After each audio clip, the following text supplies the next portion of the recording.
कराची में कोरोना की 5वीं लहर, मुस्बत केसेस की शरह 8.91 तक जा पहुंची। ओमिक्रॉन के 54 केसेस की तस्दीक। डाउ यूनिवर्सिटी का ये कहना है कि मौजूदा मौसम ओमिक्रॉन में इजाफे का सबब बन रहा है। 5वीं लहर को पीक पर आने में 1 माह लगेगा। मुर्तज़ा वहाब ये बोले कि फ़िलहाल कोई पाबंदियां लगाने नहीं जा रहे। हुक्काम के मुताबिक सूबे में 50% कोरोना केसेस ओमिक्रॉन की वजह से हैं। इस्लामाबाद में नए वेरिएंट के मज़ीद 14 केसेस, तादाद 114 हो गई।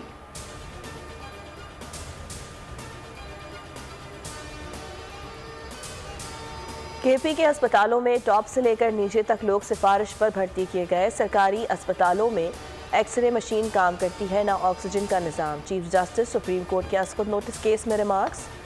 इस्तफसार किया कि एपी हुकूमत के अरबों रुपए कहाँ जा रहे हैं। जस्टिस मोहम्मद अली मजहर ने कहा सेहत कार्ड्स का कोई तरीक़ाकार तो हो। जस्टिस जमाल खान मंदुखेल ने कहा करोड़ों की मशीनरी लाकर रख दी, इस्तेमाल कोई नहीं जानता। केस की समाअत 1 हफ्ते के लिए मुलतवी।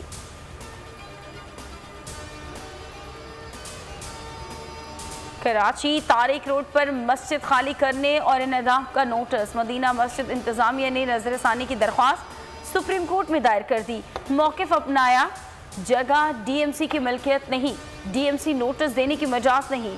पीसीएचएस ने अलॉट की थी, नक्शा मंजूर होने के बाद तामीरात की गई।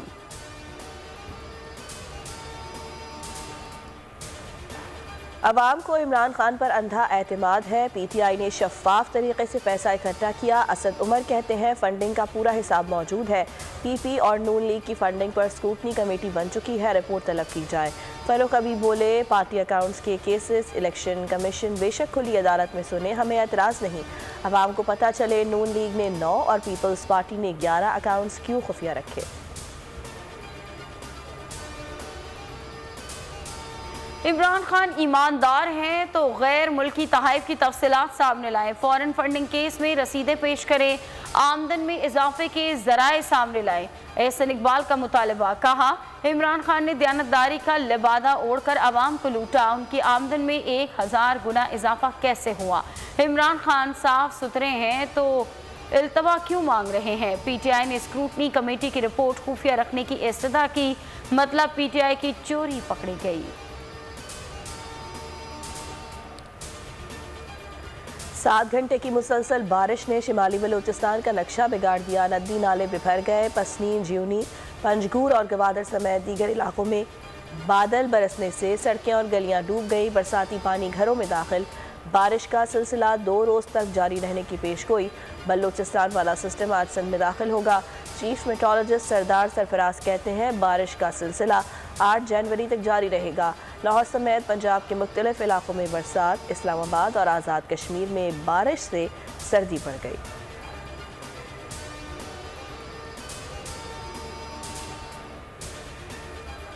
दो 2021 में शानदार कारकर्दगी। बाबर 11 की लॉटरी निकल आई। खिलाड़ियों पर इनामात की बरसात, नकद इनामात दिए जाएंगे।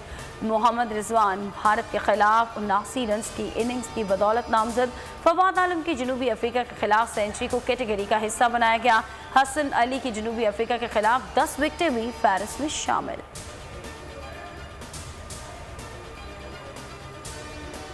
सिंध में क्रिकेट के बेहतरीन खिलाड़ी हैं। हैदराबाद के जाहिद हुसैन और लाड़काना के शाहनवाज दहानी अच्छे खिलाड़ी हैं। वज़ीर आला सिंध से चेयरमैन पीसीबी रमीज़ राजा की मुलाकात में गुफ्तगू। कहा सिंध के देही इलाकों में क्रिकेट प्रमोट करेंगे।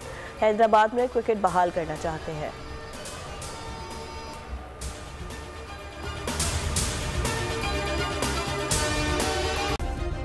सब्सक्राइब करें और बेल दबाएं ताकि कोई खबर रह न जाए।